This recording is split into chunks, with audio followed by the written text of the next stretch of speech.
कमरे में जब वो वापस आई, अगस्त्य बेड पर अपनी जगह पर नजर आया। अशीति दरवाजा लॉक करके उसके पास आई। कुछ लेंगे? नहीं, उसने जवाब दिया, जो सुनकर अशीति अपनी जगह से खिसक कर उसके पास होते हुए बोली, आपको शायद फील नहीं हुआ पर आज मैंने आपके लिए स्पेशली डिनर बनाया था। जरूरत नहीं है तुम्हें अपने ऊपर ध्यान दो। वो बहुत शांत अंदाज में बोला। उसके बात करने का अंदाज बता रहा था वो नॉर्मल हो रहा था, पर फिर भी कुछ अजीब सा था। अगस्त्य, क्या आपने मुझे माफ किया?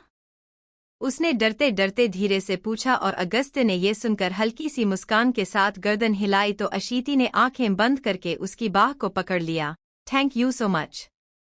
Thank you. इतना कहकर वो जैसे ही उससे दूर हुई उसने आहिस्ता से कहा, सच में ना? वो उसकी आंखों में गहराई से देख रही थी और कुछ अजीब सा उसे अब एकाएक ही महसूस हुआ।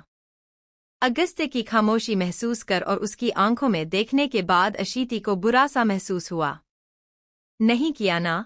उसने एक बार फिर से उसकी आंखों में देखते हुए पूछा, जिस पर अगस्त्य ने एक नज़र उसे देखा। वो अब अपनी नज़रें सामने कर ऊपर की तरफ देखने लगा।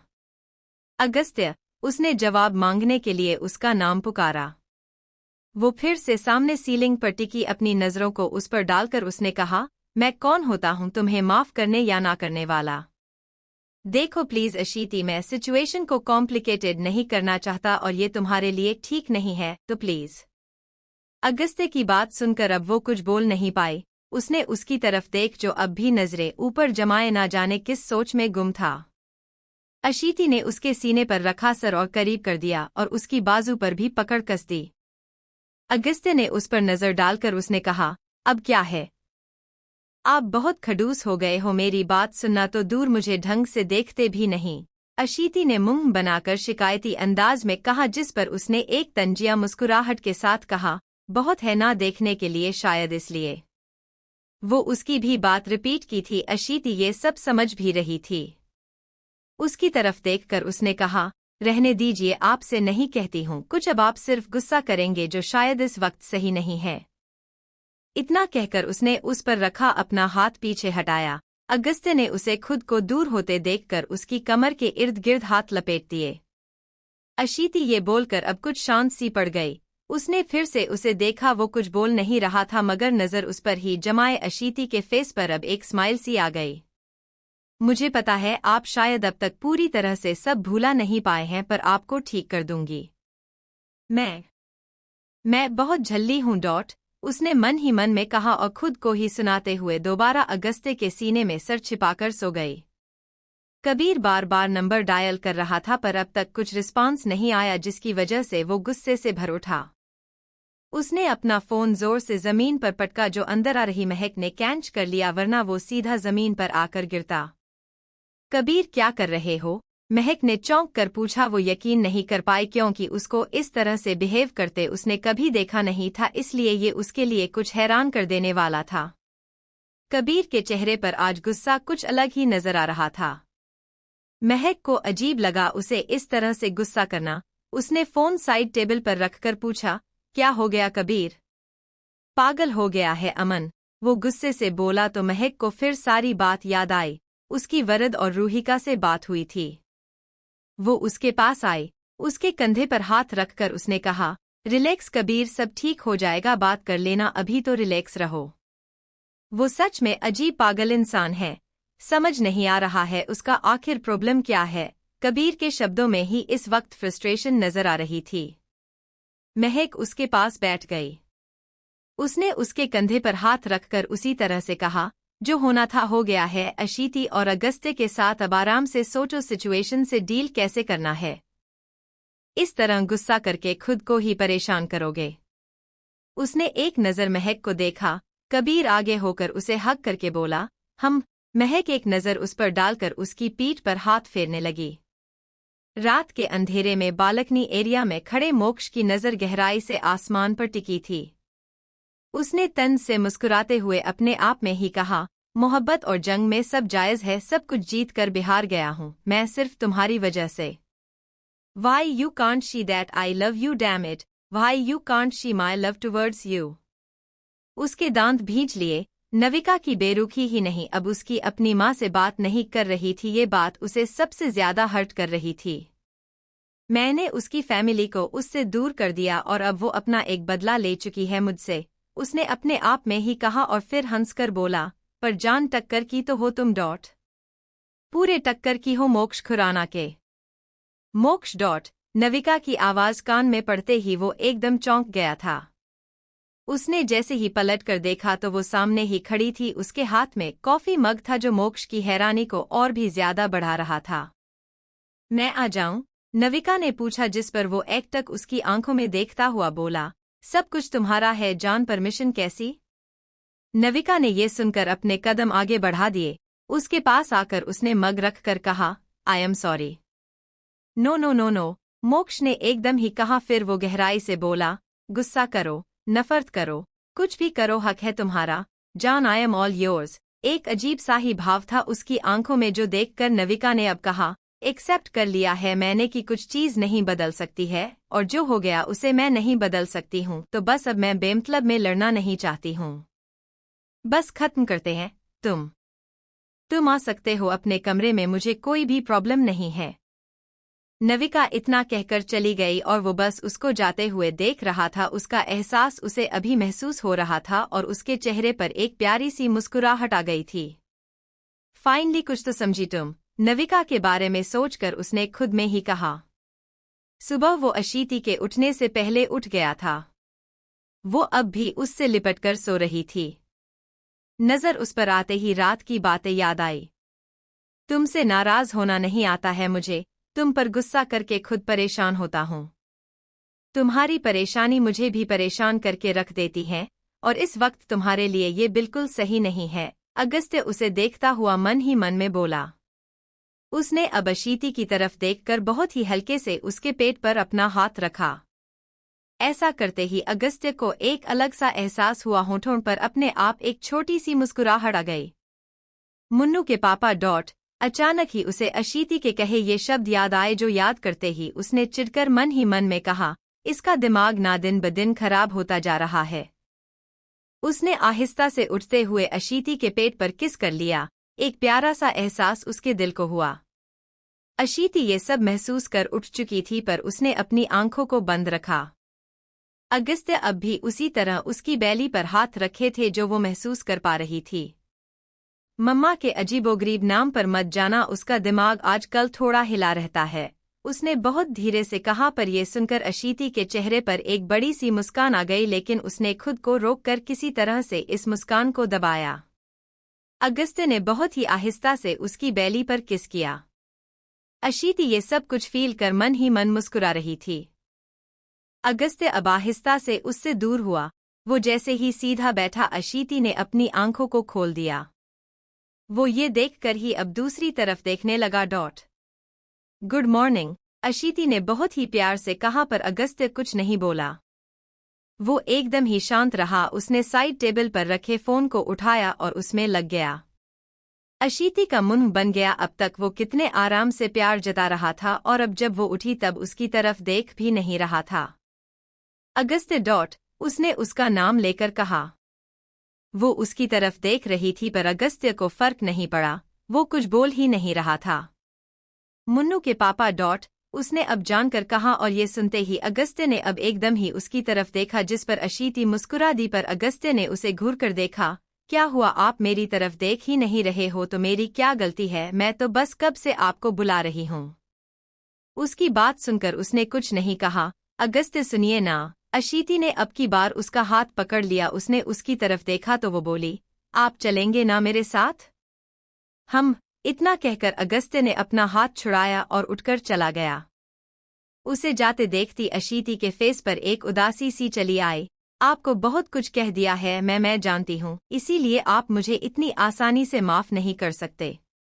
इस वक्त आप कुछ कह नहीं रहे हैं, उसके पीछे क्या वजह मुझे ये नहीं समझ आ रहा है, लेकिन मुझे पता है आपने मुझे माफ नहीं किया। डॉट। अगस्त्य के साथ अशीति डॉक्टर से मिली। वो दोनों अब बाहर आए तभी अगस्त्य ने कहा, बैठो यहाँ, मैं मेडिसिन का पूछ कर आता हूँ। उसे वेटिंग एरिया में छोड़कर अगस्त्य वापस से डॉक्टर के पास आया। वहाँ डॉक्टर थी। वो आकर उनके सामने बैठा। मिस्टर रायचंद, डोंट वरी, मैंने जैसा कहा था बस उस पर ध्यान दीजिए। काफी वीक है, आपकी वाइफ और बेबी भी आगे परेशानी ना हो उसके लिए अभी से ध्यान देना होगा। हम और कोई कॉम्प्लिकेशन तो नहीं होगी ना? अगस्त्य ने पूछा। उसके चेहरे पर एक अजीब सी बेचैनी थी जो उसके सामने बैठी डॉक्टर भी साफ देख पा रही थी। उन्होंने हल्की सी मुस्कुराहट के साथ कहा, डोंट वरी मिस्टर रायचंद, अच्छा एटमॉस्फेयर, अच्छी केयर, अच्छी डाइट, मेडिसिन, सबका ध्यान रखिए। अभी कोई ऐसी प्रॉब्लम मुझे लग नहीं रही है, अगर मुझे लगा तो मैं आपको फिर से इन्फॉर्म कर दूंगी पहले की तरह। श्योर, थैंक यू, अगस्त्य ने जवाब दिया। वो अब बाहर निकल गया। उसकी बेचैनी अब काफी हद तक कम हो गई थी। कबीर ने वरद से बात की। वो अब एक अपार्टमेंट के सामने था। उसने जैसे ही डोर नॉक किया दरवाजा खुला और सामने देव था। देव को देखते ही वो कुछ चौंका। तुम यहाँ? कबीर, तुम यहाँ कैसे? देव ने पूछा, जिस पर कबीर के चेहरे पर अब सख्ती आ गई और उसने सख्त से अंदाज में ही कहा, पहले तुम मुझे ये बताओ तुम लोग कर क्या रहे हो और ये अमन यहाँ क्या कर रहा है? क्या किया है उसने और तुम यहाँ क्या कर रहे हो? तुम तो यहाँ कभी आए नहीं थे।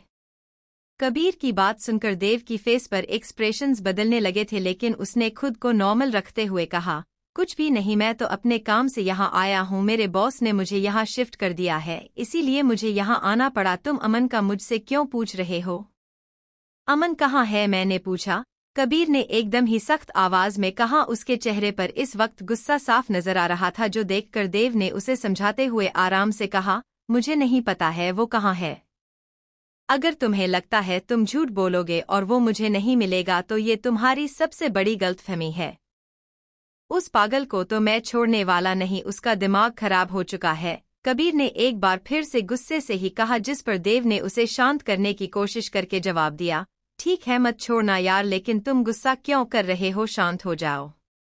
अमन यहाँ सच में नहीं है, यहाँ पर आया था पर वो अभी यहाँ नहीं है, वह यहाँ से जा चुका है। कबीर ने उसकी तरफ देखा। उसकी बात पर यकीन करना नहीं चाहता था, लेकिन इस वक्त उसे वो कहीं नजर भी नहीं आया था, इसीलिए उसे शांत हो जाना पड़ा था। उसे बताना मत, कबीर ने कहा और वो वहां से चला गया। उसके जाते ही देव ने एक गहरी सांस ली।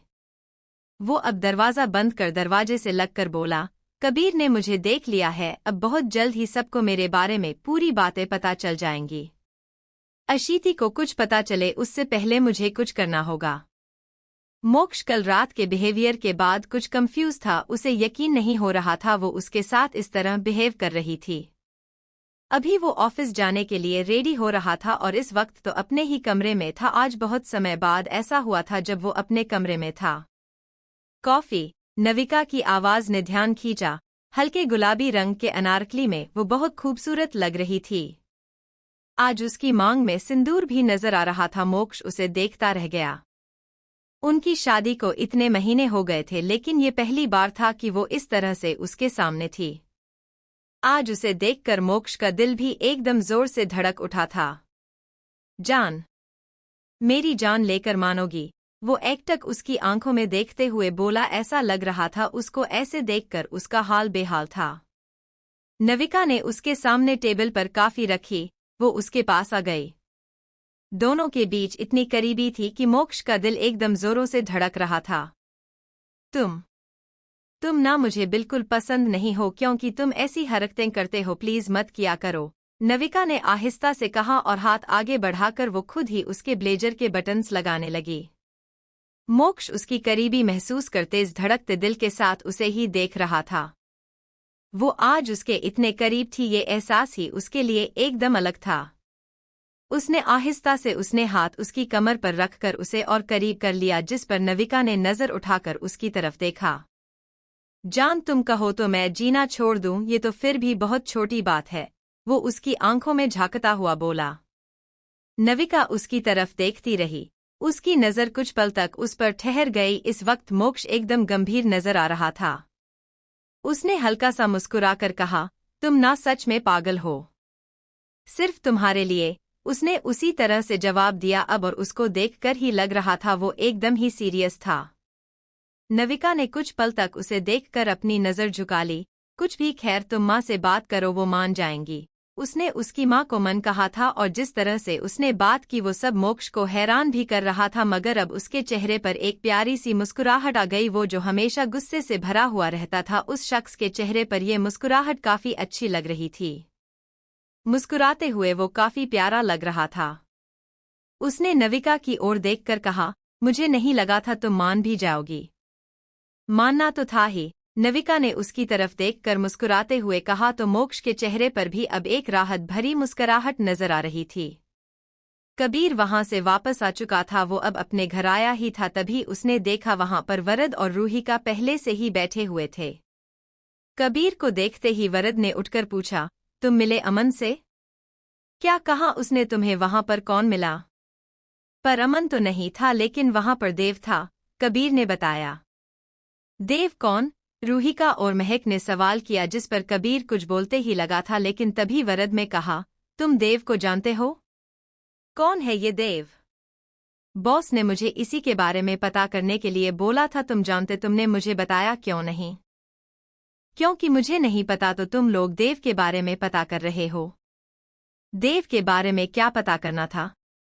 वो तो यहाँ अपने काम से आया ना, कबीर ने कहा, जिस पर वरद में एकदम ही जवाब दिया, कोई काम से नहीं आया, वो मैम के पीछे आया है। वही तो था जिसने उनको वहां पर रखा हुआ था, तुम मुझे बता कौन है ये देव? कबीर के चेहरे पर एक शिकन सी आ गई, वो खुद उलझ गया था। उसे कुछ समझ नहीं आ रहा था, ऐसा उसके चेहरे पर आई एक्सप्रेशन देखकर साफ पता लग रहा था। कबीर कौन है देव? दोबारा से वरद ने जब पूछा तो वो एकदम ही होश में आया।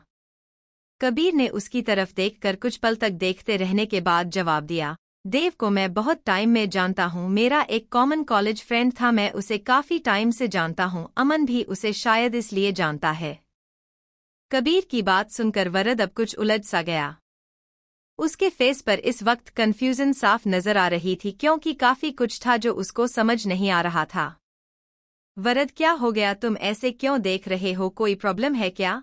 रूहिका ने पूछा तो कबीर का ध्यान भी उसे पर गया और उसने भी अब सवाल किया, हाँ तुमने देव के बारे में क्यों पूछा? देव का अचानक से यहाँ आना मतलब वो यहाँ पर अपने काम से ही आया है ना, लेकिन तुम कह रहे हो वो अशीति के पीछे था। एक्चुअली तुम्हारी बात सुनकर मुझे खुद ही कंफ्यूजन हो रहा है, क्योंकि जहाँ तक मुझे पता है उन दोनों को एक दूसरे के बारे में नहीं पता है। वो आशु के पीछे ये बात मुझे समझ नहीं आई, क्योंकि उसकी शादी कॉलेज टाइम से ही फिक्स थी शायद, कबीर ने दोबारा से बताया, जो सुनकर वरद अब और भी ज्यादा कंफ्यूज हो गया था। ये आखिर है कौन? क्या चल रहा है इसके मन में? मुझे कुछ भी समझ नहीं आ रहा है, वरद ने कंफ्यूजन से ही कहा। वो अब एक गहरी सांस भरकर बोला, अशीति मैम जहाँ थी वहाँ पर देव उनके आसपास था, वो ही उनका पड़ोसी था जिसने उनकी बहुत हेल्प की थी और इस वक्त की वो उनके ही पीछे आया। ये बात बॉस को बहुत अच्छे से पता है, लेकिन वो चाहता क्या है कुछ समझ नहीं आ रहा है, और अब तुम उसे जानते हो, अमन भी तुम्हारे जान पहचान का है। कबीर भी उसकी बात सुनकर कंफ्यूज हो गया था। उसने वरद की तरफ देखकर कहा, तुम ज्यादा परेशान मत हो, अमन का भी मैं देख लूंगा और मैं देव से भी बात करता हूँ। मैं करता हूँ कुछ? हाँ करना ही पड़ेगा, क्योंकि ये दोनों ही कुछ समझ नहीं आ रहे हैं। पता नहीं आखिर करना क्या चाहते हैं। अगस्त्य का बिहेवियर उसके साथ नॉर्मल होने लगा था, पर उसके बाद भी अशीति को एक कमी महसूस हो रही थी। वो उसके साथ ही घर आई और रास्ते भर उसको देखती रही। मुझे पता है आपने मुझे माफ तो कर दिया, लेकिन आपने भी मुझे दिल से माफ नहीं किया।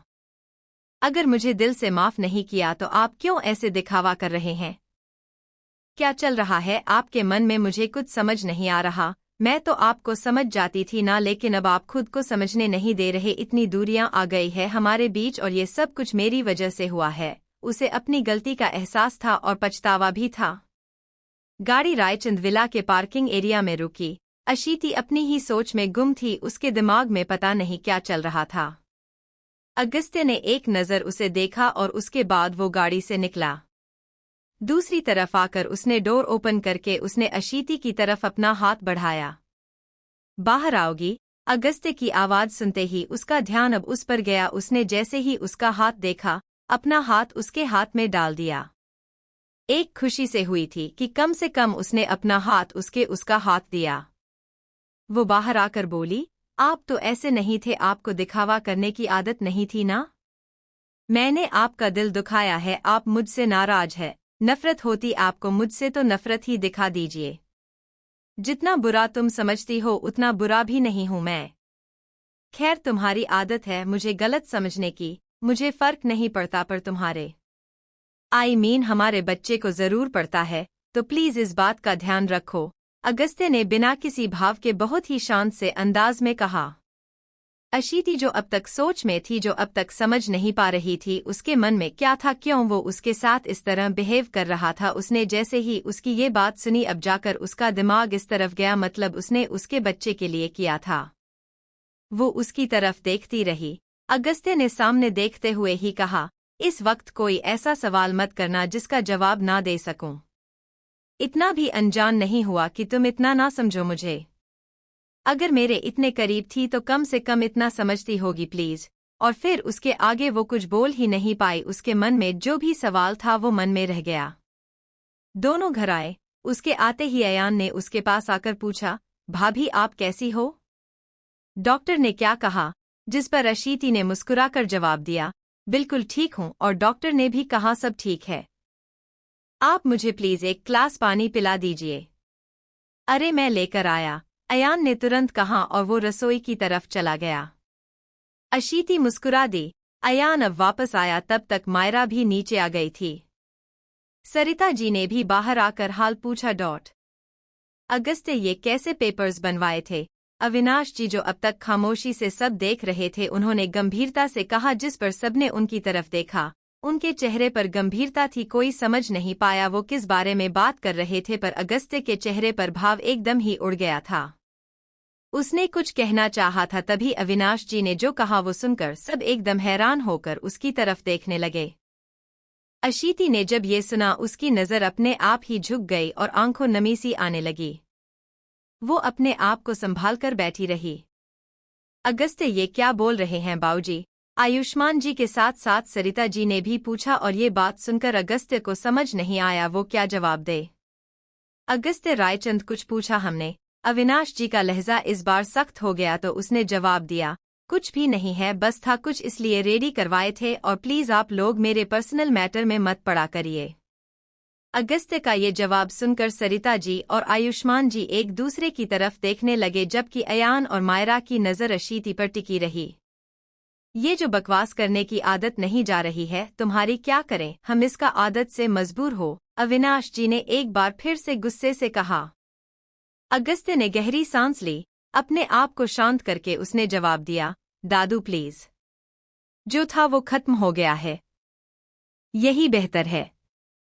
वरना याद रखना, उन्होंने इतना कहा था तभी वो कुछ गुस्से से बोला, वरना क्या? आपकी प्रॉब्लम यही है। जानते थे आप सब कैसा हूं मैं, पर आपको चैन नहीं था, कर ली शादी, सब कुछ आपको अपने हिसाब से चाहिए, जो मैं नहीं कर सकता तो प्लीज अब बस करिए। अगस्त्य की बात सबको शांत कर गई। उसने भी अब फील किया उसने क्या कहा दिया। अपने आप को सामान्य कर उसने वो पेपर्स हटाए और अपने कमरे की तरफ बढ़ गया। अशीति बस गर्दन झुकाए बैठी रही। आज पहली बार उसे इतना बुरा लगा था। पहले भी जब वो ऐसे कह देता तब वो इतना नहीं सोचती थी, पर आज उसे बुरा लगा। एक अजीब सी दूरी रिश्तों में थी। आखिर इतने दिन तक मुंह से उगली कड़वी बातें इतनी आसानी से तो असर नहीं छोड़ सकती थी। बालकनी में खड़े अगस्त्य ने आंखें भींच रखी थी। एक गहरी सांस लेकर वो सोफे पर बैठा। नहीं कहना था वो, नहीं हर्ट करना है उसे, नहीं करना है ये सब, फिर भी मेरे और उसके बीच क्या है ये किसी और को नहीं बताना, तो फिर आज क्यों? उसने गुस्से से दांत भींच लिए। अशीति जब कमरे में आई नजरों ने अगस्त्य को तलाशा। वो बालकनी में था और उसके हाथ में सिगरेट देखते ही अशीति को गुस्सा सा आया। एक तो इनको, हे भगवान! वो दांत पीसते हुए बोली। वो अब सीधा अगस्त्य के पास आई। उसने पास आकर उसने उसके हाथ से सिगरेट लेकर उसे फेंकते हुए कहा, क्या पगला गए हो आप?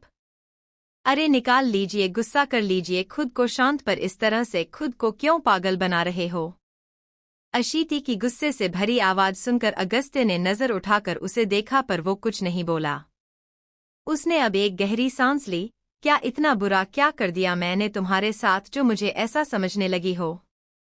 नहीं किया अगस्त्य, कुछ नहीं किया है आपने।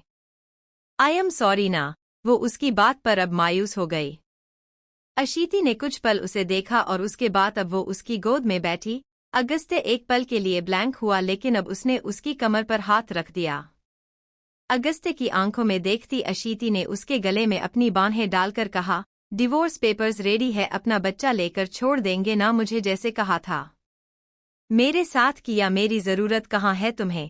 वो बोला, जिस पर अशीति को उदासी हुई। वो आहिस्ता से बोली, आपकी जरूरत तो हर पल है मुझे। हम तभी तो मैं इतना भी जानना नहीं डिजर्व करता था कि तुम प्रेग्नेंट हो। मैं इस काबिल नहीं था कि तुम मुझे अपने बच्चे का बाप मानो। मैं इस काबिल नहीं था कि तुम मेरे साथ रहो। तुम्हें मेरे आसपास मौजूद होने से घुटन हो रही थी। मेरा टच करना नहीं पसंद, इतना कि तुम एक अंदाज आदमी के सामने ये तक नहीं मान सकती थी हम हस्बैंड वाइफ है। अशीति, मैं इतना बुरा कब हो गया? कब? उससे बात करते देखकर ये मान लिया मैं उसके साथ इन्वॉल्व हूं। तुमने कभी मुझे किसी और की तरफ देखते भी पाया क्या? जानती हो तुम्हारे अलावा कोई नहीं नजर आता है मुझे, फिर भी मुझसे दूर हो जाना चाहती थी, अब क्यों नहीं? मैंने कहा उसके बाद भी वरद के सबूत पर यकीन हुआ तुम्हें, मुझ पर नहीं। अगस्त्य ने उसकी तरफ देखकर एकदम थमे हुए अंदाज में कहा। अशीति पछतावे और शर्मिंदगी के साथ उसे देख रही थी। उसने आहिस्ता से उसके गले में बाहें फंसाए हुए कहा, मैं नहीं कहूंगी, गलत नहीं थी। आपने बार बार समझाया था और आपसे बात करके की जगह मैंने आपको छोड़ दिया। अगस्त्य, आप मेरे लिए प्लीज ये मत कहना मुझसे प्यार था तुम्हें, प्लीज। अगस्त्य ने बीच में ही उसकी बात को काट कर कहा और अब वो दूसरी तरफ देखने लगा। अगस्त्य के गले में उसने अपने नाखून को गड़ाए हुए कहा, आपको शक है मेरे प्यार पर? अगस्त्य, आप भी जेलस हो जाते हैं ना? तो आरना आई और तुम चिड़ी, मैंने कुछ कहा? निवेदिता ने मुझे रेपिस्ट कहा, मुझे फर्क नहीं पड़ा क्योंकि तुम नहीं समझती थी, पर अब तो तुमने खुद ही वो मेनाजर बना दिया। हाँ, मेरे लिए बड़ी बात नहीं है ये सब, पर तुमसे पहले भी किसी के इतने करीब नहीं गया और तुम्हारे बाद तो गुंजाइश ही नहीं। वो एकटक उसकी आंखों में देखता हुआ बोला। अशीति ने आंखें मींच ली। अगस्त्य अब भी उसी तरह से बोला, तुम्हारी उम्र, तुम में और मुझ में जितना डिफरेंस है, उसके बाद मेरे साथ एक रात गुजारने के बाद तुम दोबारा। पता है मुझे मेरा ख्याल रहना है, आपको पता है आप मुझसे बहुत प्यार करते हैं। आई एम सॉरी पतिदेव। अगस्त्य, प्लीज प्लीज ना, सिर्फ अपने बच्चे का ख्याल रखेंगे, आपको मेरी नहीं पड़ी? आपकी कुछ नहीं लगती होना, छोड़ देंगे मुझे? वो बोलते बोलते कुछ भावुक हो गई। अगस्त्य ने गहरी सांस लेकर उसे होल्ड कर लिया। उसे अपने सीने से लगाते हुए उसने अपनी आंखें बंद कर ली। मेरी ऐसी कमजोरी हो तुम कि नाराजगी होकर भी तुम्हें खुद से दूर नहीं कर पाता, नहीं दिखा पाता, तुमसे नफरत नहीं होता है मुझसे, अगस्त्य ने मन ही मन में कहा। अगस्त्य, हम सच में डिवोर्स दे देंगे मुझे? उसके मन में इतनी देर से यही सवाल था और उसने ये पूछ लिया। अगस्त्य ने एक नज़र उसे देखा पर जवाब नहीं दिया, जो अशीति की बेचैनी को बढ़ाने लगा था। मोक्ष आज जब कमरे में आया, नविका यही थी। आज बहुत समय बाद ऐसा था जब वो अपने ही कमरे में आया था। डिनर करोगे? नविका ने उठकर पूछा तो उसने ना में गर्दन हिलाई। वो अब क्लोजेट एरिया में गया और वहां से सीधा वॉशरूम डॉट। कुछ देर बाद जब वो वापस आया, नविका बेड पर एक साइड होकर बैठी थी और ये देखकर मोक्ष उसके पास ही आ गया। वो आज कुछ बोली नहीं, ना ही गुस्सा किया। मोक्ष ने उसकी तरफ देखकर गहराई से कहा, अचानक से क्या हो गया जान? नविका के चेहरे पर भाव बदलने लगे थे। वो कुछ बोल नहीं पा रही थी, पर मोक्ष की नज़र अब भी उस पर ही टिकी रही।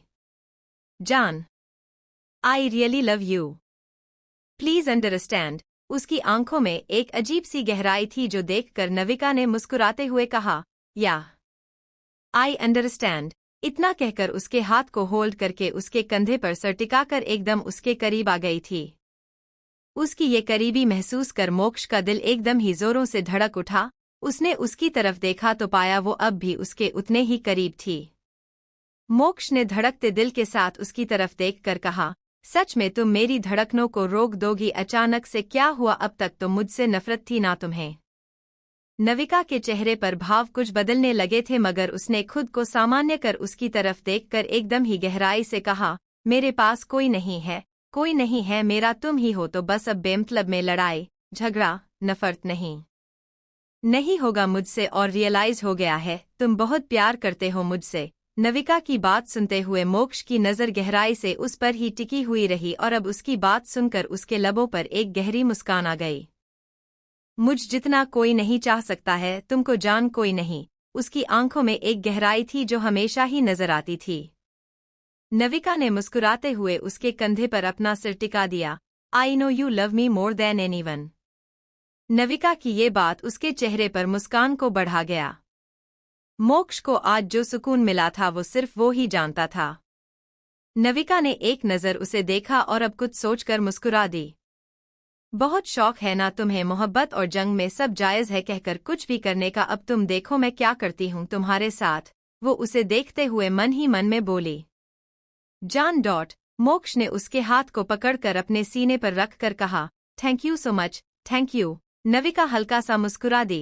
थैंक यू की तो बात ही नहीं है, तुम हस्बैंड हो मेरे पास तो वैसे भी अब कोई नहीं है।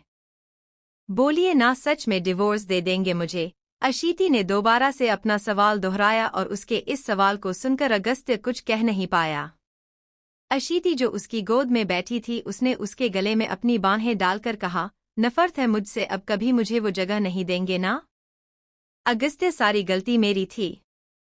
आप जानते हैं मैंने हर बार यकीन किया, जितनी भी फोटोज देखी कुछ नहीं सोचा, पर उस दिन मुझे पता है मुझे ऐसे नहीं करना चाहिए था, पर नहीं हुआ मुझसे नहीं हुआ बर्दाश्त। आई एम सॉरी।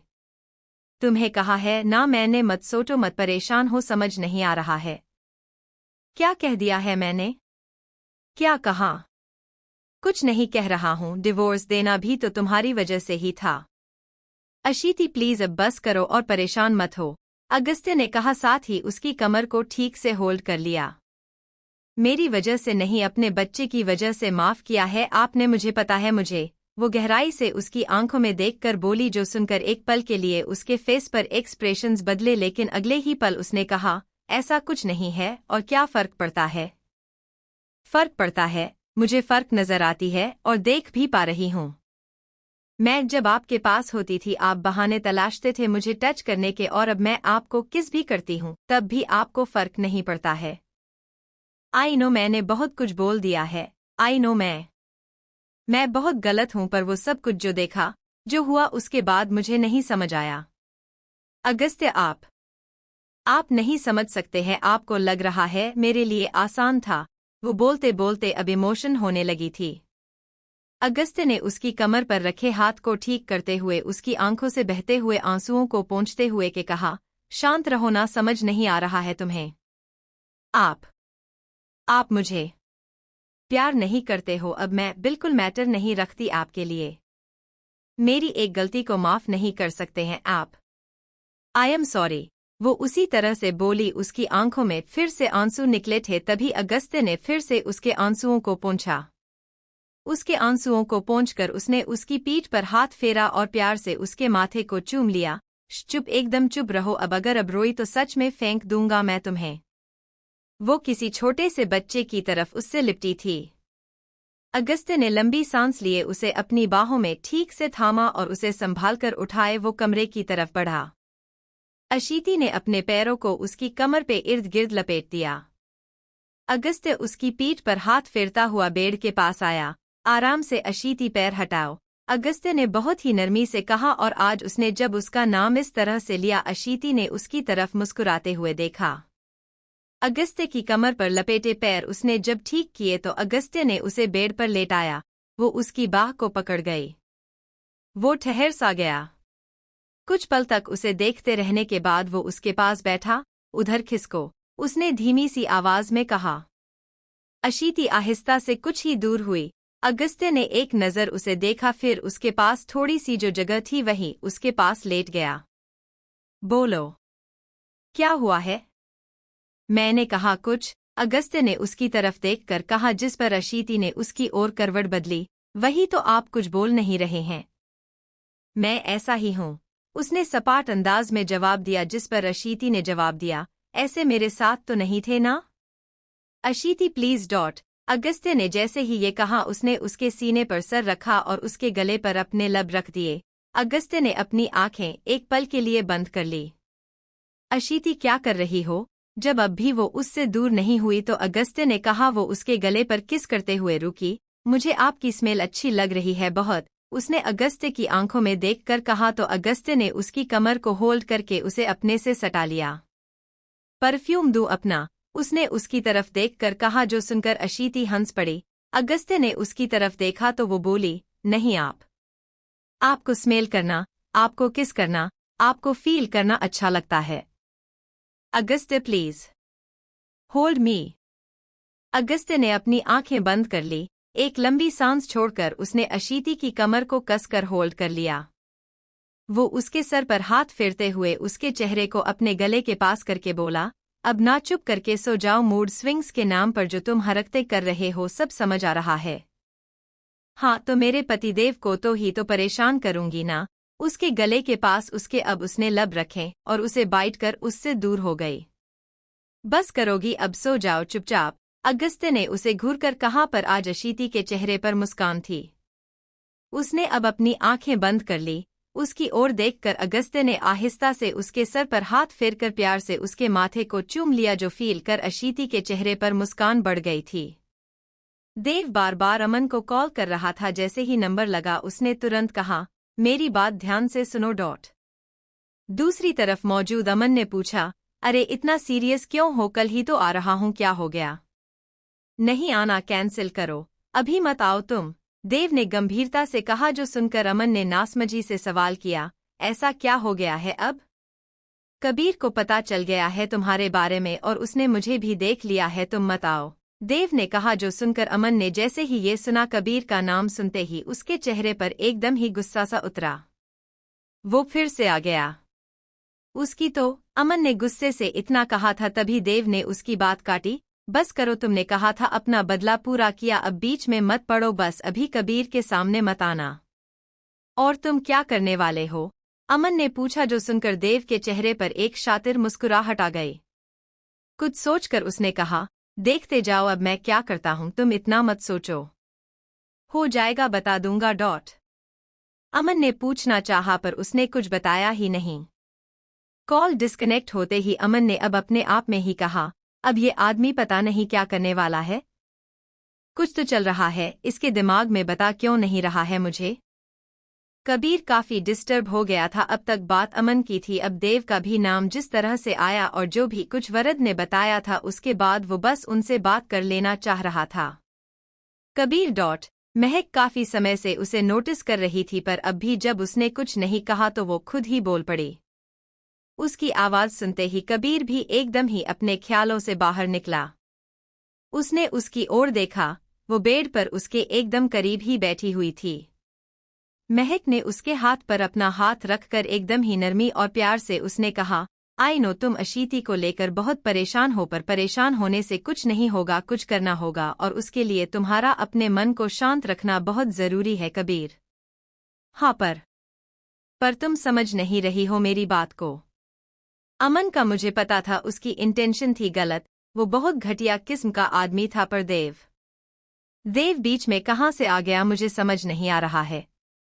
देव तो ऐसा नहीं था और उसकी तो शादी भी किसी और से होने वाली थी। कबीर ने कन्फ्यूजन के साथ ही कहा। महक को भी उसकी बात अजीब लगी थी। इट्स ओके, तुम अभी परेशान मत हो, तो मुझसे बात कर लेना, सब क्लियर हो जाएगा, डोंट वरी, महक ने उसके कंधे पर हाथ रखकर कहा। कबीर ने उसकी तरफ देखा और अब सर हिलाते हुए उसके कंधे पर अपना सर टिका दिया। महक एकदम जम सी गई थी। वो इस तरह से बेझिझक उसके करीब नहीं आता था, लेकिन अब धीरे धीरे वो ऐसी कोशिश करने लगा था जो ना चाहते हुए भी उसके धड़कनों को बढ़ा देती थी। क्या हुआ? कबीर ने उसी तरह से उसकी ओर देखकर बहुत ही धीमी आवाज में कहा। उसकी नज़र महक के चेहरे पर टिकी हुई थी। महक की बढ़ती हुई सांसों को साफ महसूस कर पा रहा था। कुछ नहीं, तुम्हें सोना नहीं है क्या? देर हो जाएगी, फिर सुबह काम होगा। महक ने कुछ झिझक कर अपनी नजरें चुराई। वो उसकी तरफ नहीं देख रही थी, जो देखकर कबीर ने मुस्कुराते हुए कहा, कोई काम नहीं है मेरे पास अभी, मुझे थोड़ी देर तुम्हारे साथ टाइम स्पेंड करना है। महक की सांस बढ़ गई थी। वो जिस तरह से उसके करीब आ रहा था, ना चाहते हुए भी वो उससे नजरें चुरा रही थी। कबीर ने उसकी आंखों में झांकते हुए कहा, क्या तुम्हारे पास वक्त नहीं है? वैसे तो बहुत शिकायत रहती थी, और अब जब तुम्हें वक्त देना चाहता हूं तब तुम दूर भागती हो। महक की नजरें झुकी हुई थी। उसने उसकी तरफ देखकर कहा, ऐसा बिल्कुल नहीं है। तुम क्या करते हो तुम्हें खुद नहीं पता चलता, फिर बाद में ऐसे पीछे हट जाते हो। उसकी बातों में एक अजीब सी तकलीफ थी। इतने समय से वो यही कर रहा था। कबीर को भी बुरा लगा। उसने अब मुस्कुराते हुए उसके गले में हाथ डालकर उसका चेहरा अपनी तरफ खींचा। महक की नज़र उस पर टिक गई थी। कबीर भी उसकी आंखों में झांक रहा था। दोनों एक दूसरे को ही देख रहे थे। कबीर ने उसकी आंखों में झांकते हुए कहा, दूर हटने की तो मैंने कोशिश नहीं की, तुम जरूर मुझसे दूर होती रहती हो। इतना कुछ नहीं किया मैंने जो तुम इस तरह से घबरा रही हो, और देखो तुम्हारी सांसें कितनी तेज चल रही है। महक ना चाहते हुए भी अपनी नजरों को एक बार फिर से चुरा गई। उसके चेहरे पर लाली आने लगी थी। ये पहली बार था जो वो इस तरह से उसके सामने शर्मा रही थी, और कबीर के लबों पर एक मुस्कुराहट आ गई। उसने महक के गाल को खींचकर कहा, देख लो मेरी तरफ भी, मैं नहीं रहा हूं कुछ। दोनों एक दूसरे को ही देख रहे थे। कबीर ने जैसे ही अब उसकी तरफ चेहरा बढ़ाया, महक ने उसके सीने पर हाथ रखकर उसे अपने से दूर किया। कबीर प्लीज, तुम कुछ भी करते हो। फिर वो बोल ही रही थी, तभी कबीर ने उसकी कलाई पकड़कर उसे अपनी तरफ खींच। वो सीधा उसके सीने से टकराई। कबीर उसकी आंखों में झांकता हुआ गहराई से बोला, कुछ भी नहीं कर रहा हूं, बीवी हो तुम मेरी, तुम्हारे साथ हूं, किसी और के साथ नहीं जो इतना सोचना पड़ेगा मुझे। और ये कुछ भी क्या होता है? वो गहराई से उसकी आंखों में झांक रहा था। महक की धड़कन एक बार फिर से बढ़ गई। उसने अपनी नजदीक चुराकर एकदम धीरे से कहा, तुम समझ नहीं रहे हो, तुम कंफर्टेबल नहीं हो, मुझे पता है, और तुम्हें लगता है मुझे बुरा लगेगा, इसीलिए तुम, और ये भी तुमने खुद ही समझ लिया। कबीर ने बीच में उसकी बात काटी। जो सुनते ही उसने नजर उठाकर उसकी तरफ देखा तो वह एक बार फिर गहराई से बोला, आई नो मैंने बहुत परेशान किया है तुम्हें, लेकिन मैं सच में कुछ समझ। रितिका मेरी लाइफ का एक बहुत इम्पोर्टेंट पार्ट थी, और उसको मैं नहीं भूल सकता था, ऐसा मुझे लगता था, और मैं शायद उसे नहीं भूला हूँ। लेकिन तुम अभी मेरी लाइफ का एक बहुत इम्पोर्टेंट पार्ट हो, और ये बात सबसे ज्यादा जरूरी है। प्लीज जो भी हुआ उसे भूल कर देखो ना। आई प्रॉमिस मैं तुम्हें कभी भी हट नहीं करूंगा। महक कुछ पल तक उसे देखती रही। उसने अब सवाल किया, तुम्हें लगता है तुम मेरे साथ खुश रहोगे? कबीर अजीब तरह से उसे देख रहा था। तभी उसने एक बार फिर से कहा, कबीर मैं नहीं चाहती तुम हमारे रिलेशनशिप को लेकर आगे कभी भी गिल्ट में रहो। पागल हो गई हो क्या? कुछ भी चलता है तुम्हारे दिमाग में? कबीर ने उसे डांटा। अगले ही पल उसके चेहरे को अपने हाथों में भरते हुए उसने गहराई से उसकी आंखों में देखकर कहा, तुम बीवी हो मेरी, और ये बात मैंने बहुत पहले एक्सेप्ट कर ली थी, तुम्हें भी एक्सेप्ट कर चुका हूं, और इस रिश्ते को भी समझी तुम। आगे अगर तुमने ऐसी बात की ना तो देख लेना, बात नहीं करनी मैं तुमसे। महक को एक खुशी मिली। कबीर ने उसका माथा चुमा। उसके होठों का स्पर्श पाते ही उसकी आंखें एक पल के लिए बंद हो गई, और तभी उसने उसकी बंद पलकों को एक एक कर चूम लिया। महक की दिल जोरों से धड़का। उसने अपनी आंखें खोली। तभी कबीर ने उसके गालों को चूमते हुए उसके कान के पास कहा, तुम्हें तो रिलेशनशिप, हस्बैंड, फैमिली, ये सारा ड्रामा नहीं चाहिए था ना अपनी लाइफ में? फिर क्या हुआ? वो जानबूझकर बोल रहा था। उसके मुंह से सुनना चाहता था कि वो सिर्फ पसंद करती है, लेकिन महक तो महक थी। उसने अब जवाब दिया, हाँ तो मैं कौन सा मरी जा रही हूँ? खुद को ना इतनी इम्पोर्टेंस देने की जरूरत नहीं है। कबीर का मुंह बन गया। सच में? उसने उसकी आंखों में झांका तो उसने सर हिला दिया, जिस पर वो बुरा सा मुंह बनाकर बोला, छोड़ो यार डॉट, तुमने ना मेरा मूड खराब कर दिया। महक मन ही मन मुस्कुरा दी। हम अच्छा तो अब? उसने भी उसे छेड़ते हुए पूछा। कबीर ने आंखें छोटी छोटी करके उसकी तरफ देखा। वो सब समझ रहा था, और अब उसका चेहरा उसी तरह थामे हुए उसने सीधा उसके होंठों पर अपने होंठ रख छोड़ो। महक एकदम जम सी गई। उसने बिल्कुल भी एक्सपेक्ट नहीं किया था कबीर ऐसा कुछ करेगा। उसके लिए एकदम हैरानी बना था। कुछ देर बाद कबीर ने उसको आजाद किया। वो लंबी सांस भरकर उसकी तरफ देख रही थी। वो उसके होंठों पर अपनी उंगली फिरते हुए बोला, सच अ बेड किसर। महक की आंखों में हैरानी उतरी। अगले ही पल उसने जोर से उसके सीने पर मारा। क्या पागल हो गए हो? अंदाजा भी है क्या कर रहे हो तुम? वो बार बार उसके सीने पर मरते हुए उसे खुद से दूर कर रही थी, लेकिन कबीर उससे दूर नहीं हुआ, बल्कि उसकी कमर पर अपने हाथों की गिरफ्त को मजबूत करके उसने उसे अपने ऊपर खींच लिया। उसकी कमर को कसकर पकड़े हुए उसने कहा, क्या किया मैंने? ऐसा कुछ गलत तो नहीं किया?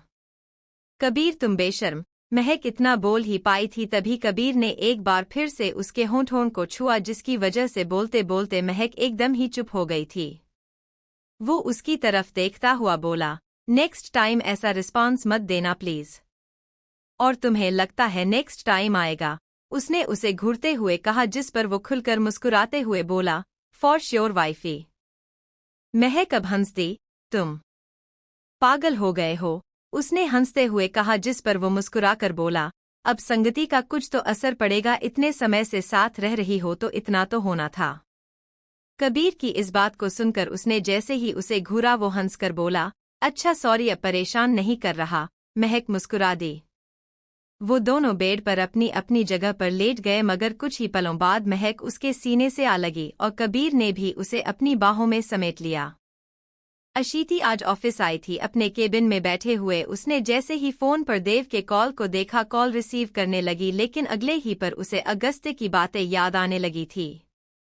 आई नो तुमने मेरी बहुत हेल्प की है, तुम मेरे लिए बहुत हेल्पफुल हो, लेकिन मैं नहीं चाहती अब कोई और वजह आए मेरे और उनके बीच दूरियों की। मैं उनको परेशान नहीं करना चाहती। वो अपने आप में ही बोली और उसने देव की कॉल को पूरी तरह से नज़रअंदाज कर दिया। बार बार नंबर डायल करने के बाद भी जब कॉल रिसीव नहीं हुआ तो देव ने बौखलाकर अपना फोन जमीन पर पटक दिया। नहीं नहीं, तुम्हें नहीं जाने दूंगा, मैं नहीं जाने दूंगा।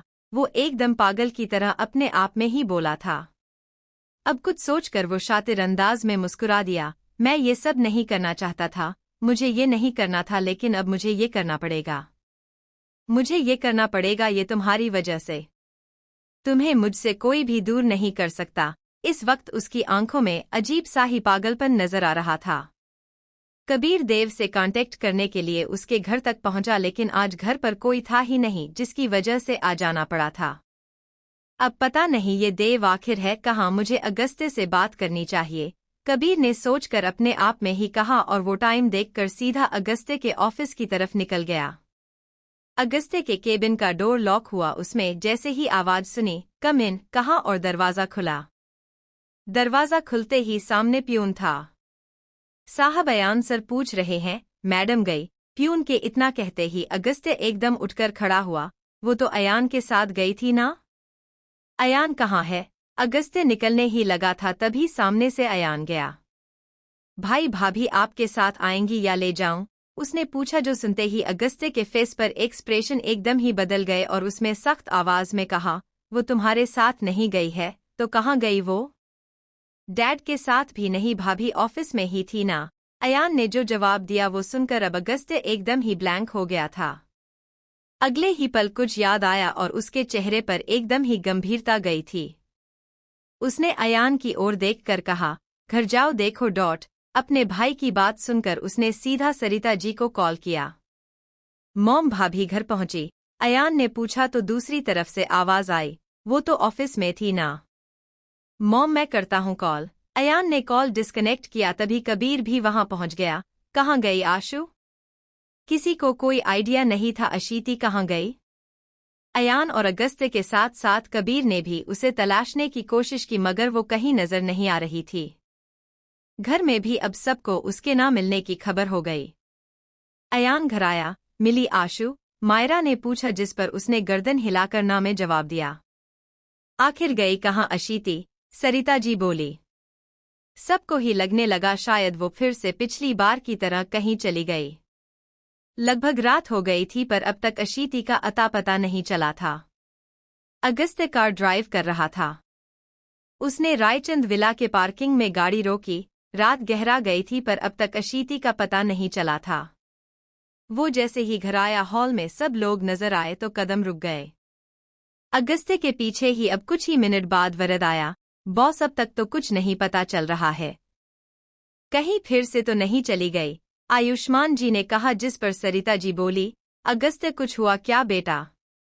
वो वैसे ही आजकल कुछ परेशान नजर आ रही थी और ऐसा लग भी रहा था जैसे तुम दोनों के बीच कुछ ठीक नहीं है। क्या हुआ बेटा? अगस्त्य ने ये सवाल सुनकर कुछ नहीं कहा। वो शांत था, पर अविनाश जी चीखें, तलाक तो नहीं दे दिया? आखिर चाहते क्या हो तुम दोनों? कुछ समझ आ रहा है? वो अब भी कुछ नहीं बोला था क्योंकि उसे खुद ही नहीं समझ आ रहा था आखिर अचानक से वो चली कहाँ गई। क्या वो फिर से उसे छोड़कर चली गई थी? ये ख्याल एक पल के लिए उसके दिमाग में आया। वही तो बाऊजी, कुछ समझ नहीं आ रहा इन दोनों का आखिर चाहते क्या है। कम से कम इतना तो ध्यान रखे, अब इन दोनों से एक बच्चा जुड़ा है, लेकिन नहीं, इन दोनों को कुछ समझ ही नहीं आ रहा है, सरिता जी ने कहा। अगस्त्य जो अब तक सुन रहा था उसने एकदम ही तेज आवाज में कहा, कुछ नहीं हुआ, आप लोग अपना दिमाग लगाना बंद करेंगे प्लीज। एक तो वो मिल नहीं रही है, ऊपर से आप लोगों की बातें नहीं खत्म हो रही है। नहीं गई है वो कहीं भी। वरद ने अगस्त्य की ओर देखा। अयान भी अब बोला, हाँ प्लीज समझिए। भाभी ऑफिस में ही थी, ऑफिस से बाहर निकली है और उसके बाद मिल नहीं रही, आई थिंक किसी ने किडनैप किया है। अच्छा, तो अब तक पैसों के लिए फोन क्यों नहीं आया? अगस्त्य, हम बता रही है, आजकल तुम्हारा व्यवहार उसके साथ ठीक नहीं था और इस वजह से वो परेशान भी थी, कहीं इसीलिए तो नहीं चली गई? बताओ हमें आखिर हुआ क्या है? अविनाश जी की सख्त आवाज सुनते ही उसने कहा, बस करेंगे प्लीज दादू प्लीज।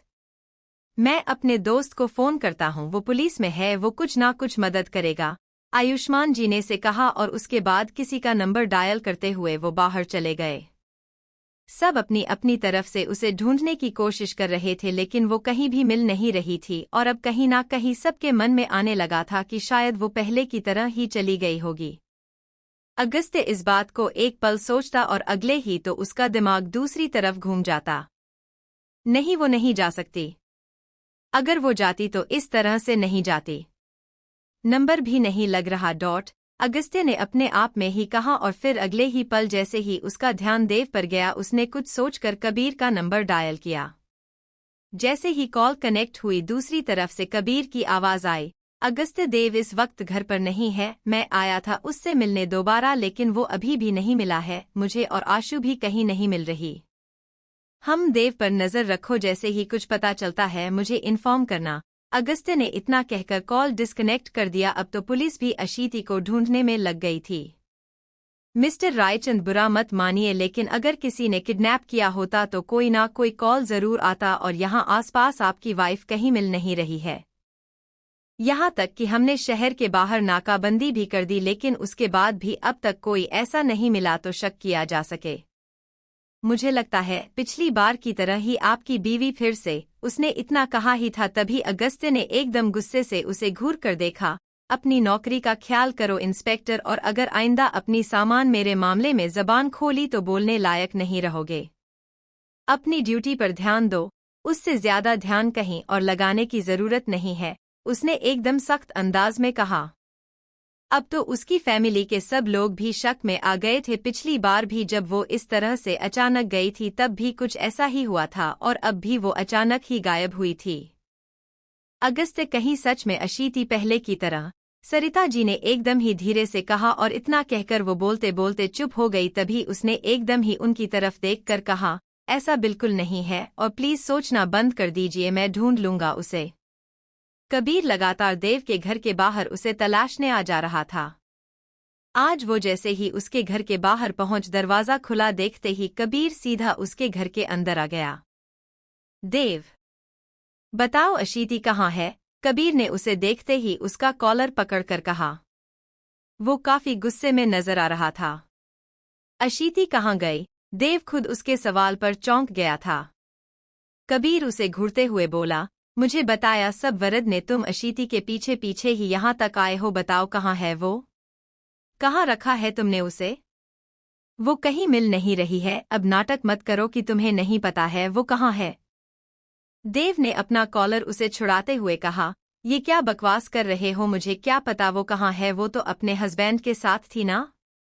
कबीर ने एकदम गुस्से से उसके मुंह पर एक मुक्का मार दिया। देव का मुंह दूसरी तरफ जा गिरा। उसने अब गुस्से से जैसे ही कुछ कहना चाहा तभी कबीर ने उसका कॉलर पकड़कर गुस्से से कहा, मेरे सामने नाटक मत करना देव। बता मुझे आशु कहाँ है, अगर वो नहीं मिली तो मैं छोड़ूंगा नहीं तुझे। देव ने उसी तरह से उसे अपने से दूर झटक कर कहा, मैंने कुछ नहीं किया है। कुछ नहीं किया इसने। एक गंभीर आवाज सुनते ही वो दोनों कुछ थमे और कबीर ने अब जैसे ही सामने खड़े शख्स को देखा वो एकदम हैरान हो गया। कबीर अगस्त्य को सामने देखकर एकदम हैरान था। उसने हैरानी से कहा, तुम? वो अपनी बात पूरी करता उससे पहले ही वो गंभीरता से बोला, सही कह रहा हूँ, इसे नहीं पता तुम्हारी दोस्त कहाँ है। एग्जैक्टली मैं भी तो यही कहने की कोशिश कर रहा हूँ, मुझे नहीं पता अशीति कहाँ है। देव तुरंत बोला, जिस पर कबीर ने उसे घूरते हुए कहा, तुम तो चुप रहो। उसने अब अगस्त्य की तरफ देखकर कहा, तुम ये बात कैसे कह सकते हो? तुम्हें तो यकीन नहीं था ना इस पर, ये सब कुछ इसी ने ही किया है, हम श्योर है, फिर भी तुम ये बात कह रहे हो तो? और क्या कहूँ? क्या तुम इस बात से अनजान हो? तुम्हारी दोस्त की आदत है बात बात पर भाग कर चले जाने की। अगस्त्य ने एकदम एक गुस्से और सपाट अंदाज में कहा था और ये बात सुनते ही कबीर भी शांत पड़ गया। तुमने की होगी कोई ऐसी हरकत तभी हो गई है। वो ऐसे कहीं भाग जाने वालों में से नहीं है, देव ने बीच में कहा, जिस पर अगस्त्य ने उसे घूर कर देखा। तुमसे मतलब नहीं होना चाहिए और कबीर तुम किसी और के घर में बेवजह घुसने से पहले एक बार सोच लिया करो, इसने कुछ नहीं किया है, चलो अब। कबीर हैरान होकर अगस्त्य की तरफ देख रहा था। उसे याद था अगस्त्य ने ही कहा था वो देव पर नजर रखें, और अब अगस्त्य ऐसी बात कर रहा था। वो नासमझी से अगस्त्य की तरफ देखकर बाहर निकल आया। अगस्त्य भी बाहर आ गया था। तुम्हारा दिमाग खराब हो गया? तुम करना क्या चाहते हो? तुम्हें अभी भी आशु पर यकीन नहीं है? तुम पता नहीं कैसे इंसान हो। कबीर ने एकदम गुस्से से उसे घूर कर कहा। अगस्त्य और कबीर की वैसे ही एक दूसरे से खास नहीं बनती थी और अभी जो अगस्त्य ने कहा उसके बाद कबीर को उस पर और भी ज्यादा गुस्सा आने लगा था। जो और जितना कह रहा हूँ सिर्फ इस पर ध्यान दो, अगस्त्य ने गंभीरता से कहा, जिस पर कबीर ने उसे घूरते हुए देखा और वो कुछ कहने ही लगा था तभी अगस्त्य ने कहा, कुछ बात करनी है, तुमसे फिर समझाता हूँ। एकदम गहरा अंधेरा था और आहिस्ता से उसकी आंखें खुली और आसपास इतना अंधेरा देखकर वो चिल्लाई, कौन है यहाँ? कहाँ ले आए हो मुझे? कौन है? उसकी आवाज आते ही हल्की रोशनी जली थी। अशीति ने देखा वो एक कमरे में थी जहां आसपास बहुत ही सामान बिखरा हुआ था। ये जगह कोई पुरानी सी जगह थी। वो कुछ समझती उससे पहले ही एक आवाज आई, आई एम सॉरी यार, मैं तुम्हें बिल्कुल भी परेशान नहीं कर सकता था पर तुम मेरी बात ही नहीं सुनती हो, मुझे करना पड़ा। ये जानी पहचानी सी आप सुनते ही अशीति की आंखों में हैरानी उतर आई। वो एकदम हैरान थी। उसने नजरें इधर उधर की तभी उसे सामने से आता हुआ देव नजर आया। देव के चेहरे पर एक मुस्कुराहट थी और अशीति एकदम अविश्वास भरी नजरों से देख रही थी।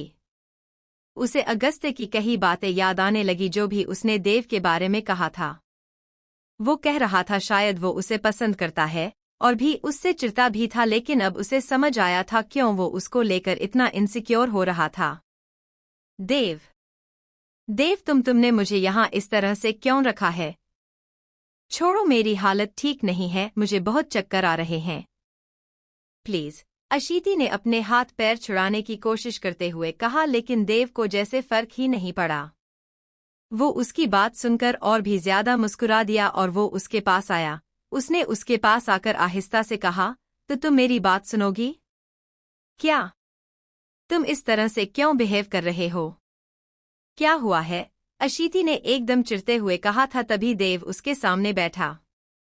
उसके सामने बैठते हुए उसके चेहरे की तरफ अपना हाथ बढ़ाने लगा। अशीति ने अपना चेहरा दूसरी तरफ मोड़ लिया तो वो उसके चेहरे को छूते हुए बोला, बस ये मत किया करो, मुझे बिल्कुल नहीं बर्दाश्त है, ऐसे करती हो ना तभी मुझे गुस्सा आता है।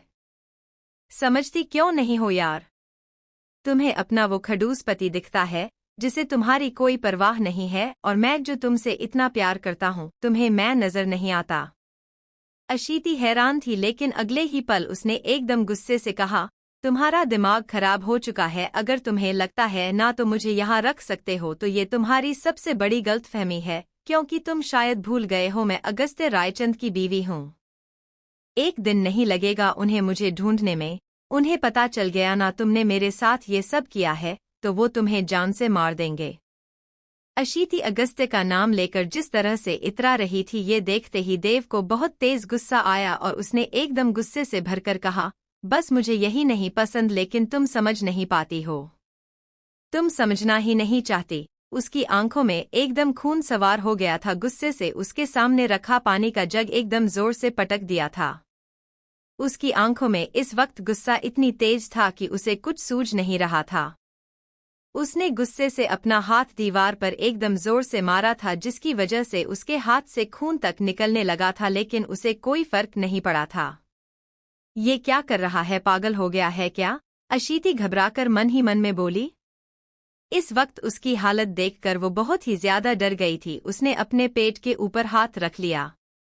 देव जो अब तक गुस्से में था वो अगले ही पर हंसकर बोला, तुम्हें बहुत घमंड है ना अपने पति पर, बहुत घमंड है। तुम्हें लगता है वो आ जाएगा लेकिन वो नहीं आने वाला, वो नहीं आने वाला क्योंकि उसे बिल्कुल भी यकीन नहीं है तुम पर। उसे यकीन नहीं है कि तुम्हारे साथ कुछ हुआ है। उसे लगता है तुम उसे छोड़कर भाग गई हो जैसे तुम पहले भाग गई थी और तुम्हें लगता है वो तुम्हारे पास आएगा।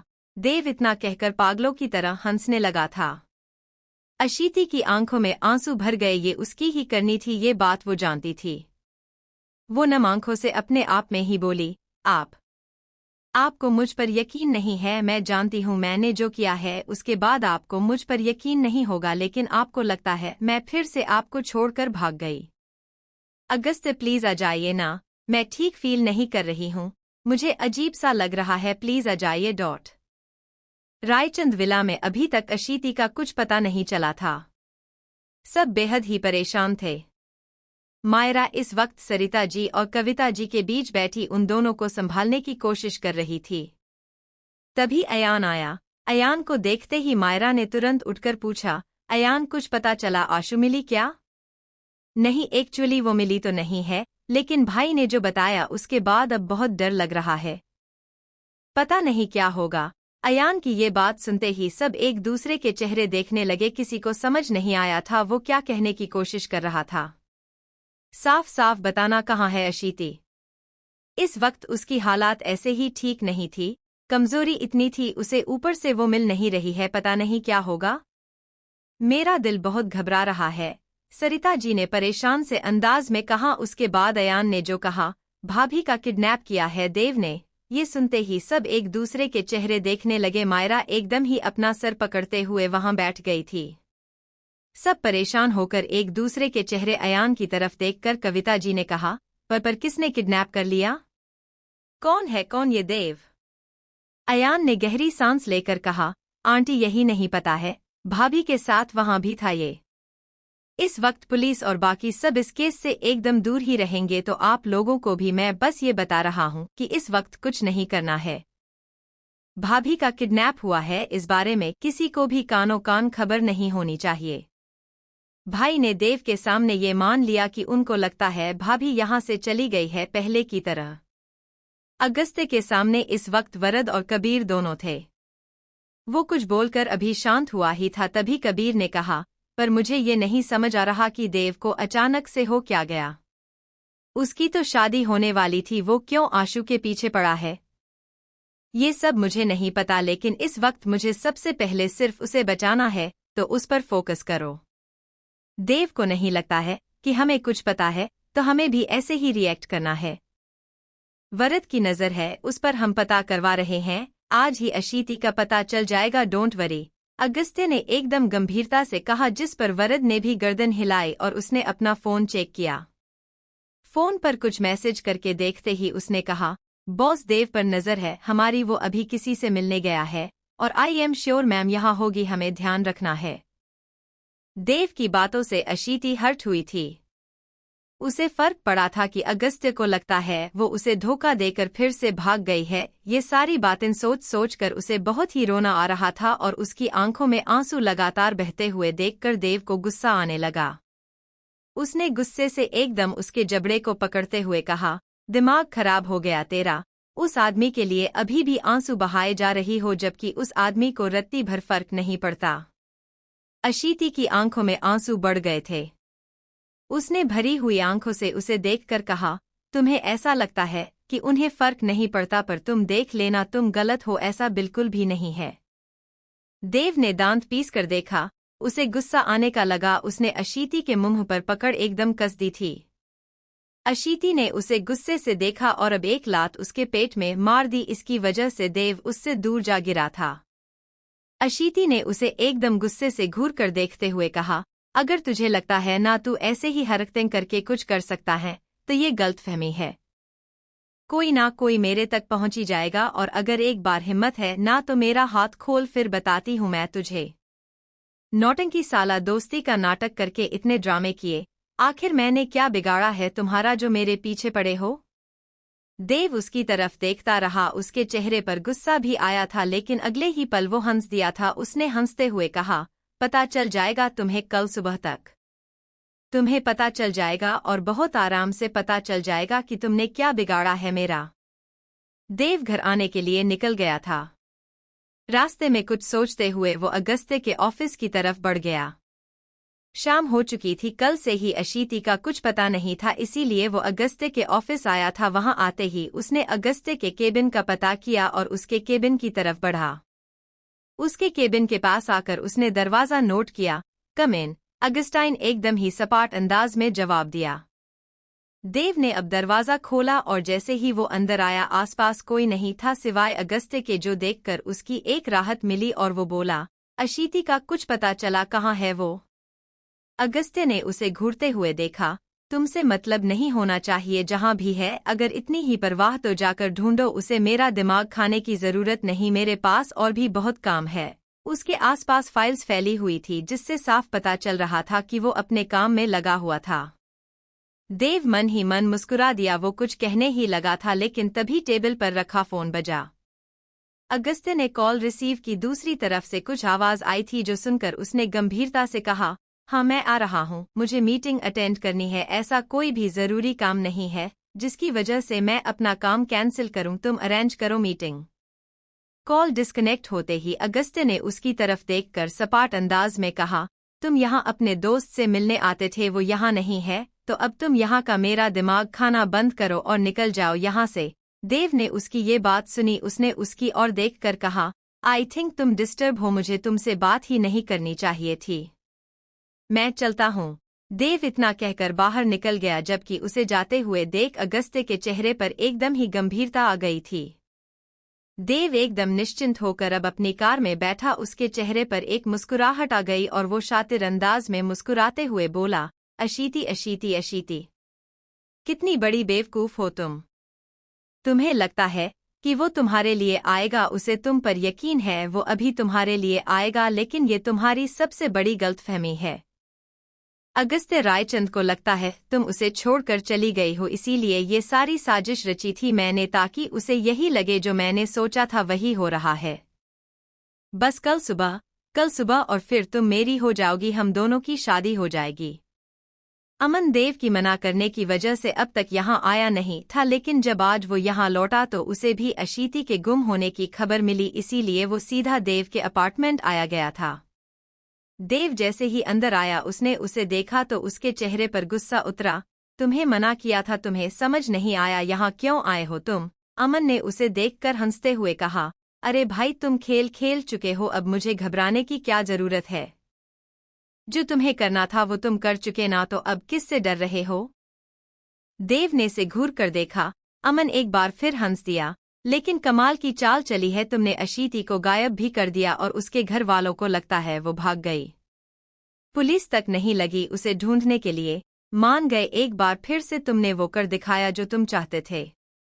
मुझे ना एक बात अभी समझ नहीं आई, आखिर तुम ये सब कर क्यों रहे हो? तुम तो वंशिका से बहुत प्यार करते थे ना?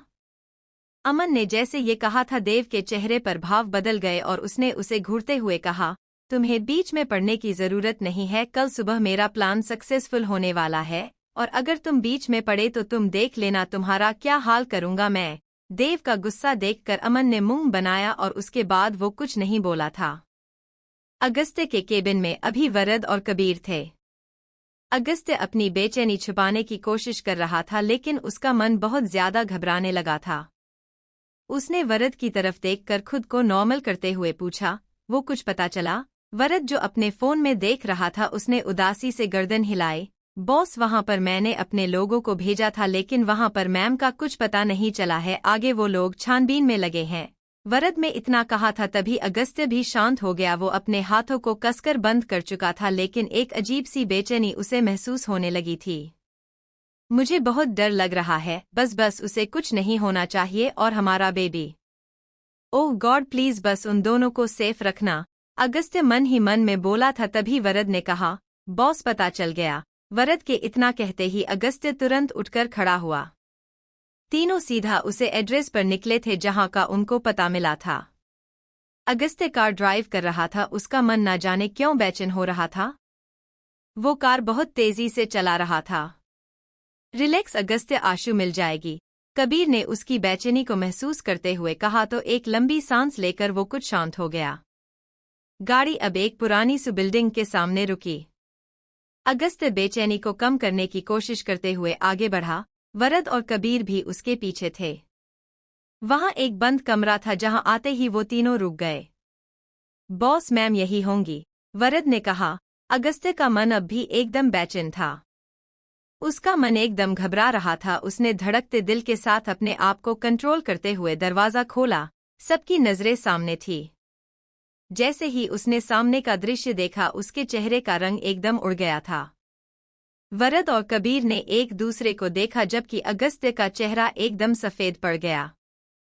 वो भागते हुए अंदर आया। अशीति कुर्सी से बंधी हुई जमीन पर पड़ी हुई थी। उसके आसपास बहता खून देखकर वो बुरी तरह से घबरा गया था। अगस्त्य आते ही चेयर सीधी कर उसके हाथ पैर खोलने लगा। आशु डॉट। कबीर भी भागकर फौरन उसके पास आया। उसने उसके गाल पर हाथ रखकर उसका चेहरा थपथपाया मगर फर्क नहीं पड़ा। ये इतना ब्लड, कबीर ने इतना कहा ही था तभी नजर उसके हाथ पर पड़ी जिस पर कट था। अगस्त्य का तो ध्यान कहीं था ही नहीं, वो बस उसके हाथ पैर पर रस्सियों को खोल रहा था। 2 रात बीताने के बाद आज ये तीसरी रात थी जब से वो यहाँ थी। इसकी वजह से उसके हाथ पर रस्सी के निशान साफ नजर आ रहा था जो देखकर उसने अपने दांत पीस लिए। इस वक्त उसका चेहरा एकदम सख्त सा हो गया था। बॉस चलिए, मैम को ट्रीटमेंट की जरूरत है, वरद अगस्त्य की ओर देखकर बोला तो वो एकदम ही होश में आया। उसने एकदम संभालकर बहुत ही आहिस्ता से अशीति को अपनी गोद में उठाया। उसकी नजर एक पल के लिए भी अशीति के चेहरे से हटी नहीं थी। वो लगातार उसे सी देखता जा रहा था। अगस्त्य उसे अपनी बाहों में उठाए बाहर आ गया। कबीर और वरद उसके पीछे थे। वरद ने आकर कार के पीछे का डोर ओपन किया।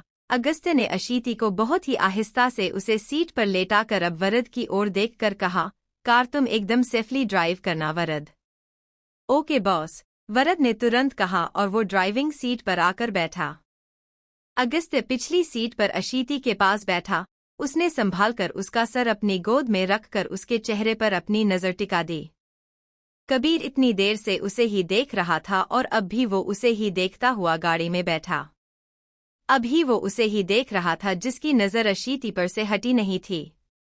अगस्त्य उसके चेहरे को एकदम गौर से ऑब्जर्व कर रहा था।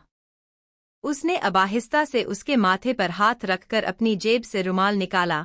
अगस्त्य ने रुमाल जैसे ही अशीति के हाथ पर रखा वो कट देखते ही उसका चेहरा एकदम सख्त हो गया। वो अब अपने दूसरे हाथ से आहिस्ता से अशीति के माथे पर चिपके बालों को ठीक किया। उसकी नजर एक पल के लिए भी उससे नहीं हटी थी जो कबीर बहुत गौर से देख रहा था।